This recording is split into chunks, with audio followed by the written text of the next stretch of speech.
నాకు చెప్తుంటే నేను నిద్రపోయాను. ఇటువంటి చదువుకున్న పిచ్చి మొహాలు కూడా ఉంటారా అని, కానీ ఉన్నారు అని అమ్మాయిని చూస్తే తెలిసింది మేడం. ఆ అమ్మాయి నన్ను కలుసుకునే టైంకి 5వ నెల ప్రెగ్నెంట్ మేడం. నిమిషాల్లో తీసుకుంది తను నిర్ణయం ఈ అబ్బాయితో వెళ్ళిపోవటానికి. ఆ అబ్బాయి అంతగా కన్విన్స్ చేసేసాడు. ఆ అమ్మాయికి తినిపించడాల్లో ఏదో కలిపాడంట మేడం. తాగి అమ్మాయిని కాల్చేవాడంట, స్పృహ తప్పి పడిపోయిన సాడిజం, అంతే సైకోయిజం. అంటే ఫోన్లన్నీ లాగేసుకున్నాడా? ఫోన్లన్నీ లాగేసుకున్నాడు. అసలు అమ్మాయి దగ్గర ఏమీ లేదు మేడం. ఇష్టానికి సైకోయిజం కి తనకి తేడా తెలియలేదంటారా అమ్మాయికి?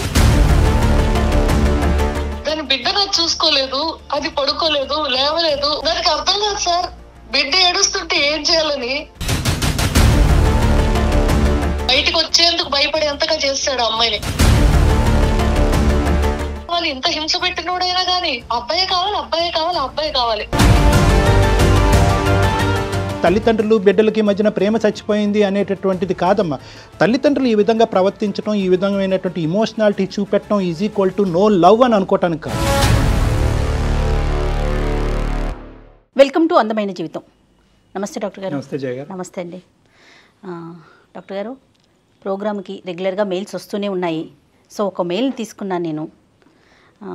బ్రీఫ్గా మీకు చెప్తాను.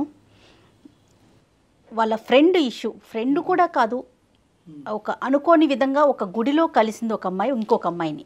మనకి మెయిల్ పెట్టిన అమ్మాయి ఎవరంటే బాధితురాల తరపున ఈ అమ్మాయి మెయిల్ పెట్టిందనమాట. మన ప్రోగ్రామ్ చూసి ఒకసారి మీతో మాట్లాడాలి అని. బాధితురాలు కాదు, వాళ్ళ జస్ట్ గుడిలో కలిసిందండి ఈ అమ్మాయిని. తను బ్రీఫ్గానే మెయిల్ పెట్టింది. అసలు చదువుతున్నంతసేపు నాకైతే ఇలా కూడా ఉన్నారా ఏంటి, అసలు ఎటు పోతున్నాం మనము. ఒకసారి మెయిల్ కూడా నేను చూశాను రాత్రి. రైట్, కాల్ చేసేనండి, డైరెక్ట్గా మాట్లాడేద్దాం ఒక్కసారి. మెయిల్లో నెంబర్ పెట్టారు వాళ్ళు. తప్పకుండా.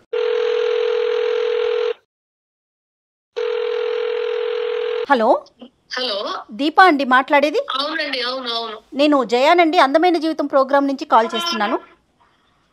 ఓకే మేడం, చెప్పండి. మాట్లాడొచ్చండి? మాట్లాడొచ్చు మేడం. రైట్, మీ మెయిల్ చూసానండి రాత్రి. ఓకే. చాలా అంటే చదువుతున్నంతసేపు అసలు నాకు ఏంటిది ఇది ఇలా కూడా జరుగుతూ ఉంటుందా అని అనిపించిందండి. నిజంగా చెప్తున్నాను దీప గారు. ఓకే. సో నాతో పాటు ఇప్పుడు డాక్టర్ గారు కూడా ఉన్నారు, కళ్యాణ్ గారు. నమస్తే సార్. ఒక్కసారి మెయిల్లో నాకు పెట్టిన విషయాన్ని బ్రీఫ్గా మాట్లాడండి. Okay madam. నమస్తే సార్. అమ్మా దీప, నమస్తే అమ్మా. అల్లారు ముద్దుగా పెరిగిన అమ్మాయి జీవితం ఈ రోజు నాశనం అయిపోయింది సార్. ఎటువంటి పరిష్కారం లేదు అనుకునే సమయంలో నేను ఈ ప్రోగ్రామ్ చూసి ఏమైనా ఆసరా, ధైర్యం దొరుకుతుందేమో అని మీకు మెయిల్ చేశాను సార్. తప్పకుండానమ్మా, ప్రయత్నం చేద్దాం సార్. చెప్పండి. ఏమైందంటే ఒక రోజు నేను బాబా గుడికి వెళ్ళాను సార్ ఎప్పటిలాగా. తిరిగి వస్తుంటే ఒక అమ్మాయి అక్కడ కూర్చొని ఏడుస్తుంది. గుడిలో ఏడ్చే వాళ్ళు ఎవరైనా జెన్యున్ కాస్ట్ ఏడుస్తారనే ఉద్దేశంతో నేను వెళ్ళి ఆమెని ఓదార్చడానికి ప్రయత్నించాను మేడం. ఇంకా ఆమె మనసులో ఎంత వేదన ఉందో, ఏం బాధ ఉందో తెలియదు. నేను ఎవరో తెలియదు, నా ముఖం కూడా చూడలేదు, అసలు నన్ను చూడలేదు, నా ఆకారాన్ని చూడలేదు. నన్ను నీళ్ళు కళ్ళలో నిండిపోయినా ఆమె నన్ను పట్టుకొని వదిలిపెట్టకుండా ఏడుస్తూనే ఉంది. ఏ సంబంధం లేని నాకు కూడా అయ్యో ఏంటి పిచ్చి పిల్లలా ఏడుస్తుందని ఒక నిమిషం నేను ఆమెను ఓదార్చే ప్రయత్నం కూడా చేయలేదు. ఏడవని అనుకుని ఎంతకీ ఏడవపోయేసరికి నేను కదిలిస్తే నాకు ఒక్కసారి మీ ఫోన్ కావాలని చాలా తాపత్రయంతో, తపనతో ఫోన్ కోసం అంత తప్పించే వాళ్ళని చూడలే. ఫోన్ కావాలంటే ఇంకా నేను వెంటనే ఇచ్చేసాను. ఫోన్ చేసుకుంది. వాళ్ళ నాన్నగారు అనేసరికి అమ్మాయి పోన్లే వాళ్ళ నాన్నతో మాట్లాడుతుందని నేను పక్కకు వచ్చి నిలబడ్డాను. నాన్నతో మాట్లాడుతుంది కదా అని. ఆ తర్వాత వాళ్ళ నాన్నగారు నాతో మాట్లాడతా అనేసరికి ఆయన నన్ను చాలా ప్రాధాన్యంగా దీనంగా బ్రతమాలుకున్నారు. అమ్మ మీరు ఎక్కడున్నారు ఒక్కసారి చెప్పండి, నాకు ఆ లొకేషన్ పంపండి చాలు అని. సరే నేను పంపాను మేడం. ఎక్కడ ఉన్నారు ఏంటి అని ఇద్దరు మీరు ఇక్కడే ఉంటారా అని కనుక్కొని వెళ్ళిపోయాను. కాసేపు ఆగి ఆమెను ఓదార్చే ప్రయత్నం చేసి ఇంటికి తీసుకెళ్దామన్నా ఆమె నిరాకరించింది. ఇక నేను వెళ్ళిపోయాను మా ఇంటికి. మళ్ళీ మరోసారి బాబా గుడికి అదే టైంకి వెళ్ళి చూశాను ఏమైనా కలుస్తుందేమో అని చెప్పి. ఓకే అండి. కలవలేదు. అది మాది చిన్న గ్రామము, ఆ చుట్టుపక్కల ఎవరు వచ్చినా మాకు అందరికి తెలుస్తుంది. నాకు తెలియలేదు, ఏంటో వింతగా ఉంది, ఏమో ఏం సమస్య అనుకుని వదిలేసాను మేడం. కానీ కొన్ని రోజులకి ఆ అమ్మాయి ఏ ఫోన్ నుంచి అయితే చేసుకుందో దానికి తిరిగి నాకు ఆ నంబర్ నుంచి ఫోన్ వచ్చింది. ఫోన్ వచ్చేసరికి అసలు అన్ని పిడుగు లాంటి వార్తలు, నమ్మలేని నిజాలు. నేను నమ్మాలో లేదో అనుకుంటూ కొంతకాలం గడిపేశాను. ఆమె ఎవరితోనో బయటికి వెళ్ళింది. ఆమె ఇష్టపడిందని కూడా నేను చెప్పలేను. జస్ట్ ఎవరితోనో ఏదో తినడానికి బయటికి వెళ్ళింది. అవతల వ్యక్తి ఒక అబ్బాయి ప్రాధేయపడగా బయటికి వెళ్ళింది. ఇద్దరు కలిసి తిన్నారు. ఆ అబ్బాయి ఏమైనా ఇష్టపడుతున్నా ఈ అమ్మాయి నిరాకరించింది. కదమ్మా, వీళ్ళు ఒక్క నిమిషం అమ్మా దీప, వీళ్ళిద్దరు ప్రేమికులా అంటే? ఎందుకంటే ఇప్పుడు మనం లేదు సార్, లేదు, ఆ అబ్బాయి ఇష్టపడ్డాడు కానీ ఈ అమ్మాయి నిరాకరించింది. ఓకే అమ్మ, ఒకటి దీప, మీకు ఇప్పుడు మీ ఫ్రెండ్ తరపున మీరు మాట్లాడుతున్నారు. ఆ అమ్మాయి మీ ఫ్రెండ్ కూడా కాదు, మీ గుళ్ళో పరిచయమైనటువంటి ఒక వ్యక్తి జాలిపడి ఆ అమ్మాయి యొక్క అంతే. ఓకే, సో మీకు అంతకుముందు పరిచయం ఫ్రెండ్ కంటే ఎక్కువ బంధంలాగా ఏర్పడిపోయింది ఈ రోజు. ఈ రోజు మీరు చెప్పేటటువంటి ప్రతి ఫ్యాక్టు, మీ ఫ్రెండ్ సంబంధించినటువంటి ప్రతి ఫ్యాక్టు యాక్యురేట్ గా ఉండటం అన్నది కూడా ఇంపార్టెంట్ అమ్మా. సార్ ఇంకా నేను కొన్ని చెప్పలేకపోవచ్చు సమయభావం వల్ల, కానీ చెప్పే ప్రతిదీ నిజం సార్. చెప్పండి అమ్మా, చెప్పండి సార్. అబ్బాయి ఎంతో ప్రాధాయపడగా ఐస్ క్రీమ్ పార్లర్ కి వెళ్ళి ఏదో తిన్నారు. ఆ తర్వాత అబ్బాయి మాట ఇచ్చిన ప్రకారం నేను ఇంకా నిన్ను కలవను అన్నాడు. మాట ఇచ్చిన ప్రకారం ఒక 4 రోజులు ఏమో కలవలేదంట సార్. తర్వాత ఒకసారి ఎదురుపడగానే ఈ అమ్మాయి మరి ఒంటరితనంతోనో ఏమో ఆ సంగతి నాకు అర్థం కాలేదు, కానీ తిరిగి ఆ అబ్బాయిని ఇష్టపడిపోయింది. ఓకే అండి. చాలా అంటే చాలా అపర కోటీశ్వరులు అని చెప్పాలి మేడం అమ్మాయి వాళ్ళు. ఓకే, వయసు ఎంత ఉంటుందండి అమ్మాయికి దీప?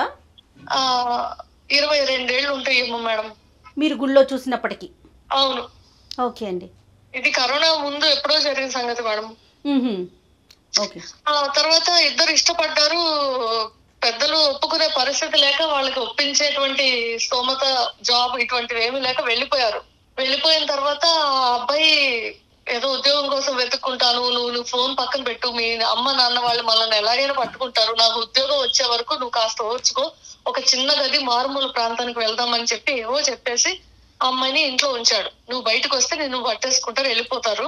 ఒక పాప పుడితే కనుక ఇంకేంటి మన ఇద్దరి ఇళ్లలో ఒప్పేసుకుంటారు, నువ్వు దాని గురించి ఎందుకులు పడక, ఈలోకి నా ఉద్యోగం కూడా వచ్చేస్తుందని చెప్పి ఆ అమ్మాయిని నమ్మబలికాడు.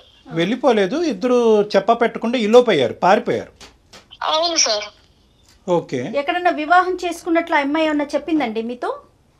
ఆ అమ్మాయి అదంతా చెప్పే పరిస్థితిలో కూడా లేదు మేడం. ఓకే. ఇప్పుడు అంత విడమర్చి ఆ రోజు ఏమైంది, ఈ రోజు ఇది, ఈ టైంకి ఇది అని చెప్పేటువంటి పరిస్థితిలో లేదు. పోతుంటే నేను అర్థం చేసుకున్నాను కొన్ని మాటలు, అలా ఉంది. కాదు దీప, ఇప్పుడు అమ్మాయిని చూడగానే మనకు అర్థమవుతుంది కదా, పెళ్ళయింది అవలేదు అనే విషయం తెలుస్తూ ఉంటుంది కదా, అట్లా మీకేమన్నా తోచిందా?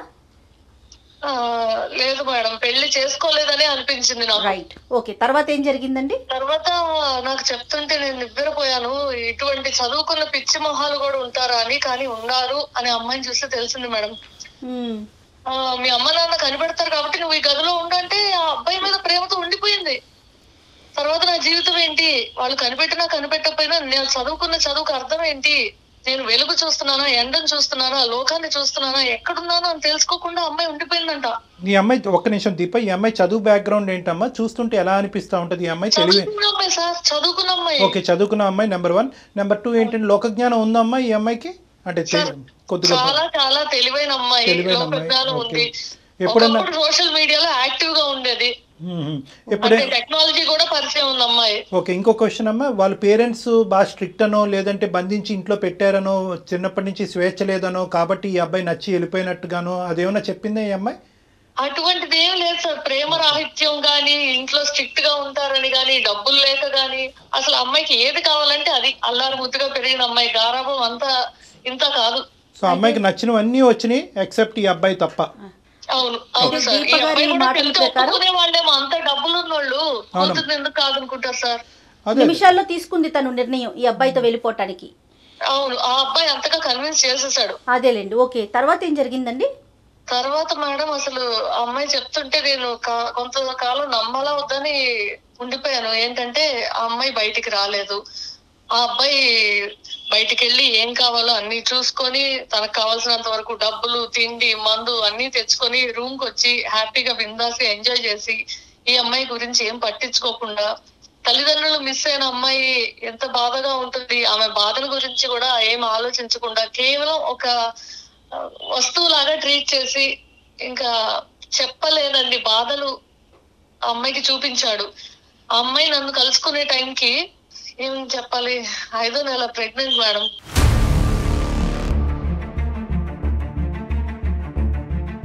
పెళ్లి కాలేదు, ఎవరికి తెలీదు, ఒక మెడికేషన్ లేదు, ఒక టెస్ట్ లేదు. My God. కడుపులో పిండం పెరిగింది అంతే, తిండి కూడా లేకుండా. ఇంకా త్రాసుడు వచ్చి తాగి అమ్మాయిని కాల్చేవాడంట, స్పృహ తప్పి పడిపోయిన సాడిజం అంతే, సైకోయిజం. అటువంటి చేసిన పనులు ఏమి చెప్పకూడదేమో madam.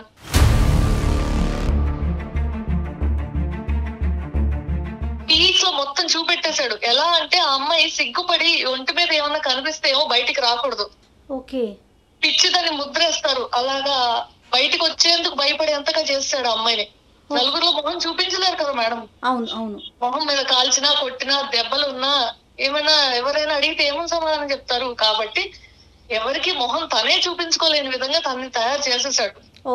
Contact with her parents అమ్మ, అమ్మాయి ఎటువంటి ప్రయత్నం చేయలేదా వాళ్ళ పేరెంట్స్ తో? అంటే ఇంత లిటరలీ ఇది కిడ్నాప్ కిందే వస్తుంది, అంత ఇష్టమై వెళ్ళినా కూడా. అవును సార్, ఆ రోజు 5వ నెల బయటికి తెలిసింది, అంటే బయటికి తెలిసేంత కడుపు వచ్చింది. డాక్టర్ దగ్గరికి వెళ్ళలేదు కాబట్టి బయటికి తెలిసేంత కడుపు వచ్చి తనకు అన్ని సూచనలు తెలిసాక నేను ప్రెగ్నెంట్ అని అబ్బాయికి చెప్పి బాబా దీవెనైనా తీసుకుందాము, గుడికొద్దాము అని చెప్పి వచ్చిందంట.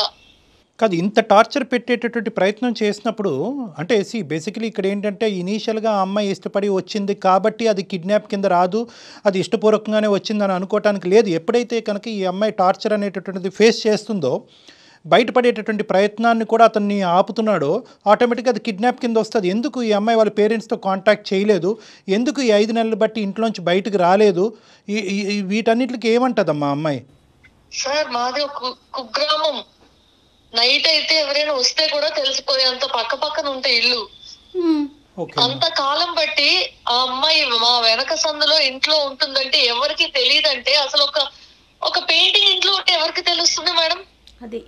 ఒక వస్తువు ఇంట్లో ఉంటే ఎవరికి తెలుస్తుంది? ఒక మనిషి వస్తున్నాడు పోతున్నాడు అంటే తెలుస్తుంది. కానీ ఇప్పుడు తర్వాత ఏం జరిగింది దీప గారు? ఆ తర్వాత అంటే ఫోన్లన్నీ లాగేసుకున్నాడా? ఫోన్లన్నీ లాగేసుకున్నాడు. అసలు అమ్మాయి దగ్గర ఏమీ లేదు మేడం. ఆడవాళ్ళకి కావాల్సిన మినిమం నెలకి ఏం అవసరం ఉంటాయి అవి కూడా లేదంటే చూడండి. కాదు డాక్టర్ గారు, ఇష్టానికి సైకోయిజంకి తనకి తేడా తెలియలేదంటారా అమ్మాయికి? అంటే ఈ అమ్మాయి నేను ఇష్టపడుతున్నాననే మాట కన్సిస్టెంట్ గా చెప్తుందమ్మా ఈ అమ్మాయి. అవును సార్, ఇష్టపడింది. ఆ అబ్బాయి చెప్పిన ప్రతిదీ నమ్మింది. ఓహో నాకు ఇప్పుడు బాగా పుట్టేస్తే మా అమ్మ వాళ్ళ ఇంటికి వెళ్తే నమ్మేస్తారు, ఒప్పేసుకుంటారు, మా వివాహాన్ని మా బంధాన్ని అంగీకరిస్తారు అనేటువంటి అబ్బాయి ఏదైతే చెప్పాడో అది నమ్మేసింది. వాడి తరపున మీరు ఒక ప్రశ్న అడుగుంటే ఇందాక జయ గారు, వాడికి ఇష్టపడుతున్నాడు అంటే కనుక ఇక్కడ ఇష్టం ప్రేమ అనేటటువంటి మాటలకు మీనింగ్లెస్ లేదు. కేవలం వాడి ఉద్దేశం ఏంటంటే ప్రేమ లూప్లోకి దించి ఈ అమ్మాయిని ఏదో చేసి కిడ్నాప్ చేసుకుని తీసుకెళ్లి బలవంతంగా కడుపు చేస్తే కనుక సచ్చినట్టు ఎంత డబ్బున్న తల్లిదండ్రులన్నా కూడా దిగొస్తారు అనేటటువంటి ఆలోచనతో వేసినటువంటి పన్నాగం. ఎంతో అతను ఏమనుకున్నాడో అది చేసి చూపించాడు. ఆ అమ్మాయి కదా ఇబ్బంది పడతా ఉంది, మోసపోతుంది ఆ అమ్మాయి. కానీ ఈ అమ్మాయి ఈ రోజులు ఇలా కూడా ఉన్నారా డాక్టర్? అయ్యో ఖచ్చితంగా. నేను అదే చెప్పాను, నాకు మెయిల్ చూసినప్పుడు నాకు అర్థం కాలేదు అసలు. తర్వాత ఏం జరిగింది దీప? ఒక రోజు నేను ఫోన్ తీసుకున్నాను, తిరిగి నాకు ఫోన్ వచ్చింది కదా, అప్పుడు వాళ్ళ నాన్నగారికి నేను లొకేషన్ షేర్ చేశాను కదా, వాళ్ళ నాన్నగారు అర్ధరాత్రి పూట వచ్చారంట. వచ్చి కొంతమందిని తీసుకొని ఆ లొకేషన్ కి వచ్చి తలుపులు కొట్టి ఎక్కడ ఉన్నారు కనుక్కొని వాడిని చిత్తగొట్టారంట. మంచి పని చేశారు, సూపర్. చిత్తగొట్టి ఇంక చచ్చిపోతాడు అన్న టైంలో అర్ధరాత్రి కాబట్టి వీళ్ళ చేతికి చిక్కకుండా ఎటో దాక్కుని ఎటో పారిపోయాడంట మేడం. ఆ అమ్మాయిని ఇంటికి తీసుకెళ్లిపోయారంట. మరుసటి రోజు ఒక ఇల్లు ఖాళీగా ఉంది, అక్కడ ఎవరు లేరు. చూస్తేనేమో అంతా లోపల అసలు మనుషులు ఉండదగిన ఇల్లు కాదు అనే విధంగా ఉంది. ఒక బందికాన అంతే. బందికాన కరెక్ట్, బందికాన ఇక్కడే ఉంది అని అందరికి ఊర్లో నిర్గాంతపోయారు. మీరు కలిసిన ఎన్ని రోజులకి ఇప్పుడు పేరెంట్స్ వచ్చి వెనక్కి తీసుకెళ్లారు? కలిసిన కొన్ని రోజులకే సార్. 5 నెలలు ప్రెగ్నెంట్. ఓకేనా? 5 నెలలోనే వచ్చి తీసుకెళ్లారు. ఓకే, అక్కడ వరకు అమ్మాయి అనుకోవడానికి లేదు సార్. అసలు నిప్పుల్లో పడిన అమ్మాయి పెనం మీద నుంచి అయ్యో తీసుకొని వెళ్ళారు. అంతా సమస్య పోయి ఉంటుంది అనుకుని నేను ఆ నంబర్ సేవ్ చేసుకోలేదు, వదిలేశాను. ఓకే. మళ్ళీ నేను ఎప్పుడు కాంటాక్ట్ చేయడానికి ప్రయత్నించలేదు.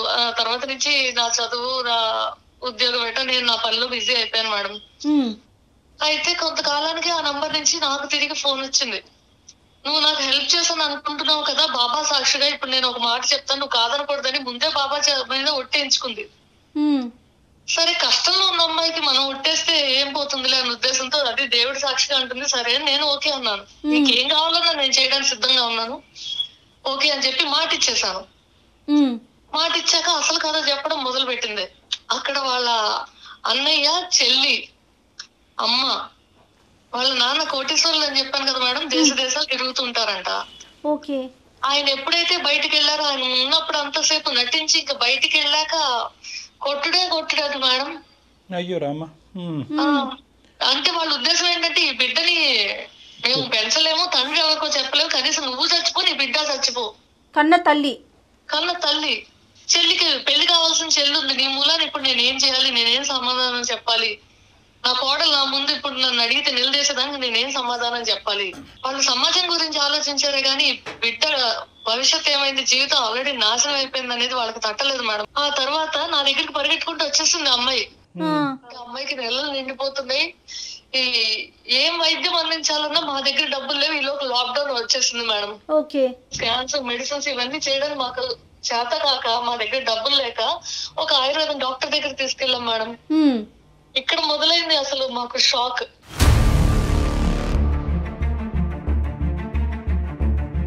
ఆ అమ్మాయికి వాడు తినేదాన్ని తినిపించేదాన్ని ఏదో కలిపాడంట మేడం.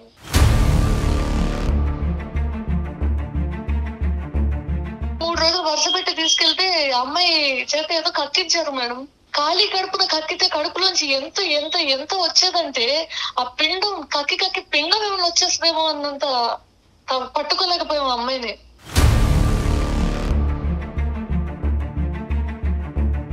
మీ దగ్గరకు వచ్చినా కూడా అతని గురించి ఆలోచించేదండి, పేరెంట్స్ గురించి ఆలోచించేదా? అసలు పేరెంట్స్ బాధ పెట్టారనేది తప్ప, నాకు అబ్బాయి కావాలి, ఇంత హింస పెట్టినోడైనా గానీ అబ్బాయిని ఏం నిన్నిచ్చేది కాదు. అబ్బాయి కావాలి. ఒక హిస్టీరిక్ పేషెంట్ కి కక్కాక తగ్గిపోయింది మేడం. ఏమైనా గుర్తున్నాయమ్మా ఆవిడకి గతంలో జరిగినటువంటి సంఘటనలు అవన్నీ గుర్తున్నాయా ఈ కక్కిన తర్వాత? సార్, కానీ వెర్రి విపరీతం పిచ్చి వాడు కావాలనేటువంటి ఆ విపరీతమైనటువంటి తత్వం అయితే లేదు, ఆ విపరీతమైనటువంటిది లేదు. వయసుకి మించినటువంటి భారాన్ని నువ్వు మోస్తున్నావు కదా సార్. మా ఇంట్లో ఎన్ని మాట్లాడుతుంటారో మీరు ఊహించగలరా సార్? అదే అంటే నువ్వు ఎందుకు ఇట్లా చేస్తున్నావు అంటే, రేపు నువ్వు చేస్తే కూడా ఇటువంటి విధంగా మేము ఓకే అని చెప్తాం అనుకుంటున్నావు అని చెప్పేసి ఒకనొక సందర్భంలో అయితే సార్ నన్ను ఇంట్లోంచి కూడా బయటికి గెంటేశారు సార్. కానీ నేను అమ్మాయికి నిలబడ్డాను. కారణం ఏంటంటే, నా ఆరోగ్యం బాగుంది, నా మనస్థితి బాగుంది, నేను ఒక ఆడపిల్లని. ఇంకా ఉద్యోగాలు చేయకుండా పూర్వం ఎలా అయితే ఇళ్లలో కూర్చున్నారో అలా ఉండడమే ఉత్తమం అనిపిస్తుంది మేడం. బయటికి రావాలంటే భయం వేస్తుంది దాని కథ విన్నాక. నేను మిమ్మల్ని కోరుకునేది ఒకటే, ఈ కార్యక్రమం ద్వారా అందరికీ ఒక అవేర్నెస్ అనేది రావాలి. ఇష్టం లేకపోతే నిరాకరించే హక్కు మాకు లేదు సార్. ఖచ్చితంగా ఉంది దీప. వాడిని ఏం చేస్తే తిరిగి దీని జీవితం బాగుపడుతుంది సార్. అమ్మ దీప, ఇది చాలా దారుణమైనటువంటి పరిస్థితి, మాకే ఎంతో ఇదిగా ఉంది. అలాంటిది నువ్వు ప్రత్యక్షంగా ఇది చూసిన తర్వాత నువ్వు ఎలా ఫీల్ అవుతున్నావు అన్నది మాకు అర్థం అవుతుంది. దాని బిడ్డ నాకు చూసుకోలేదు, అది పడుకోలేదు, లేవలేదు, దానికి అర్థం కాదు సార్. బిడ్డ ఏడుస్తుంటే ఏం చేయాలని ఉన్నంతలో మేము మాకున్నవన్నీ అమ్ముకొని మాకు చేతనైంది మేము చేస్తూ ముగ్గురు స్నేహితులు దానికోసం బయటకు వచ్చి పెద్దవాళ్ళకి తెలియకుండా ఒక రూమ్ తీసుకొని స్టడీకి వెళ్తున్నాం అని చెప్పి ఒకళ్ళ తర్వాత ఒకళ్ళు వచ్చి దానికి సపోర్ట్ చేస్తూ తిరిగి మేము ఇంటికి వెళ్తున్నాం సార్. గ్రేట్ అమ్మా. బిడ్డ వయసు ఎంత అమ్మా దీప?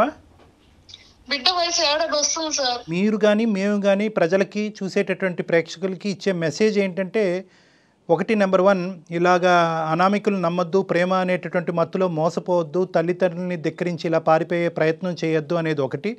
రెండోది ఏంటంటే కనుక, మీరు చెప్పేటటువంటి వర్జన్ బట్టి ఇలా విషపూరితమయ్యేటటువంటి పదార్థాలు తీసుకోవటం వల్ల మీ మైండ్ మీ కంట్రోల్లో ఉండదు, మీ బాడీ మైండ్ యాక్సెస్ కట్ అవుతుంది, మీరు ఏం చేస్తున్నారో కూడా తెలియదు అన్నది రెండోది.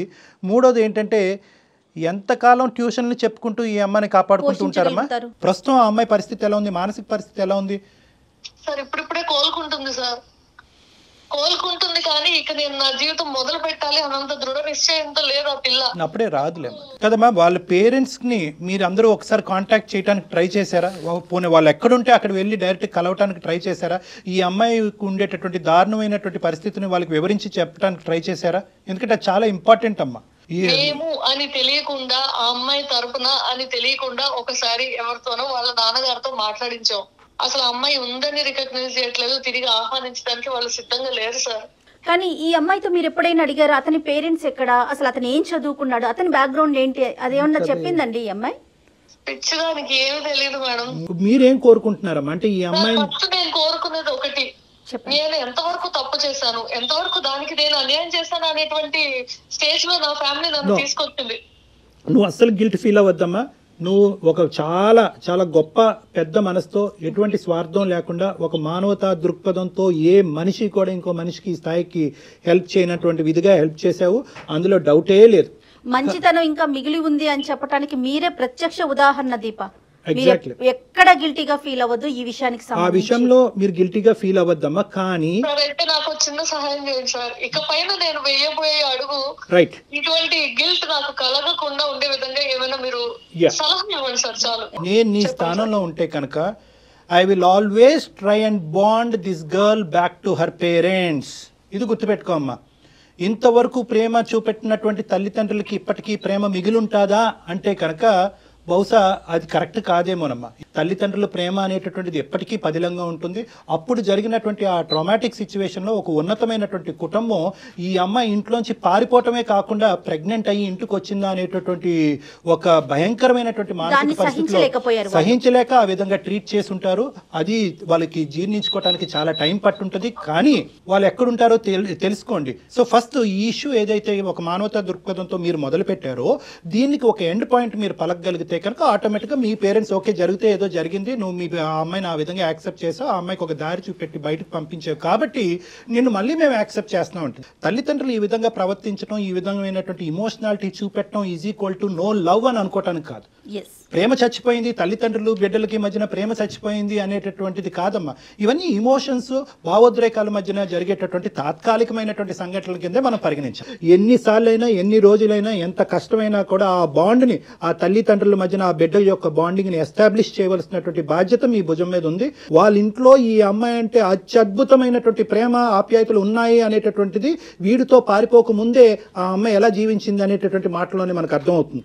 ఈ అమ్మాయికి ఒక కాలుకి ఒక ముళ్ళు గుచ్చుకోకుండా, అడగవలసినటువంటి అవసరం లేకుండా అన్ని అవసరాలు ఆ తల్లిదండ్రులు తీర్చారు. ఎటొచ్చి ఏంటంటే ఇటువంటి అనామికుడితో వెళ్ళిపోవటానికి వాళ్ళు ఒప్పుకోలేదు. ఈ అమ్మాయి తప్పటడిగేసింది. సో ఇక్కడ మోస్ట్ ఇంపార్టెంట్ థింగ్ ఏంటంటే నా జీవితం ఏమవ్వబోతుంది అనేటటువంటి ప్రశ్నకు ముందు ఈ అమ్మాయి జీవితాన్ని ఏ విధంగా ముందుకు తీసుకెళ్లాలనేటటువంటి ఆలోచనతో మీరు ముందుకెళ్ళండి.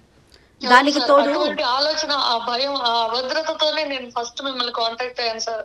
చాలా మంచి పని చేశారు దీప, చాలా చాలా మంచి పని చేశారు. మాకు కాల్ చేసి చిన్న మెసేజ్ నేను చెప్తాను. ఇప్పుడు వరకు మీరు చేసినటువంటి త్యాగం వల్ల ఒక ప్రొటెక్టివ్ కవర్లోకి ఆ అమ్మాయిని తీసుకెళ్ళిపోయారు, గుప్పెట్లోకి వెళ్ళిపోయారు. లిటరలీ ఏంటంటే ఆ అమ్మాయి మీ కూతురులాగా ఫీల్ అవుతున్నారు. మీరు మీ ఫ్రెండ్ లాగా కూడా కాదు, ఒక స్నేహితురాల్లా కాదు, నా కూతురులా ఫీల్ అవుతున్నారు. అంత బాండింగ్ ఏర్పడింది. ఆ అమ్మాయి బాధ చూసి విని ఆ చేతుల్లో పెట్టినా ఈ చేతుల్లో పెట్టినా మళ్ళీ అదే నరకం ఈ అమ్మాయిని చూడబోతుందేమో అనేటటువంటి అభద్రత మీకు ఉంది.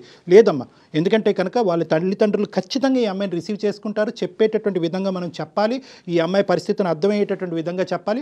ఒకప్పుడు మీరు చెప్పలేకపోతే నా కాంటాక్ట్ నెంబర్ ఇవ్వండి, నేను ఆ పేరెంట్స్కి నేను కాంటాక్ట్ చేసి ఉన్న పరిస్థితిని నేను వివరించడానికి ప్రయత్నం చేస్తాను. ఆ విధంగా కూడా మనం ముందుకెళ్దాం. నా కష్టాన్ని అర్థం చేసుకుని మంచి మాట చెప్పారు సార్. ప్రేమ అనేటటువంటి మత్తులో మనం కంప్లీట్గా అందులో దిగిపోయి గుడ్డిగా ఒకరిని నమ్మేసి వాడితో వెళ్ళిపోయి వాడు ఇచ్చింది అలా తినేసి తాగేసి వెళ్ళిపోయిన తర్వాత ఈ జీవితాన్ని ఇలా నాశనం చేసుకున్న తర్వాత అయ్యో నా జీవితం ఏంటి ఇలా అయిపోయింది, ప్రపంచం ఇలా ఉంది అంటే కరెక్ట్ కాదు. ఆలోచన అనేది ఇంపార్టెంట్. తల్లిదండ్రులు మనకి ఇచ్చేటటువంటి మెసేజ్ ఆలకించడం అన్నది ఇంపార్టెంట్. ఒక జడ్జిమెంట్, జీవితానికి సంబంధించినటువంటి ఒక కీలకమైనటువంటి జడ్జిమెంట్ తీసుకునే ముందు అరే నేను తప్పు చేస్తున్నానేమో, ఒకప్పుడు నా తల్లిదండ్రులు నా కళ్ళెదురుగుంటూ ఉంటే ఇది అంగీకరించరేమో, వాళ్ళు అంగీకరించకపోవటానికి ప్రధానమైనటువంటి కారణం ఏముంది అంటే ఆ ప్రేమలో కొన్ని సందర్భాల్లో మోసాన్ని కూడా చూసేటటువంటి ఆలోచన శైలి, ఆ విధమైనటువంటి చూపు ఉండటం ప్రతి ఆడపిల్లకి ప్రత్యేకంగా చాలా ఇంపార్టెంట్ అమ్మా. నా జీవిత భాగస్వామ్యం గురించి నేనే డెసిషన్ తీసుకుంటాను అనేటటువంటి గుడ్డిగా వెళ్ళేటటువంటి అందరు అమ్మాయిలకి కూడా నీ ఫ్రెండ్ యొక్క జీవితం ఒక కనువిప్పు ఏమో అని నాకు అనిపిస్తుందమ్మా. రైట్ దీప, ఒక్కసారి మీరు ఆ ప్రయత్నం చేయండి, కావాలంటే డాక్టర్ గారి సలహా కూడా తీసుకోండి. Thank you madam. Thank you sir. Thank you Deepa. Thank you అమ్మా. Thanks for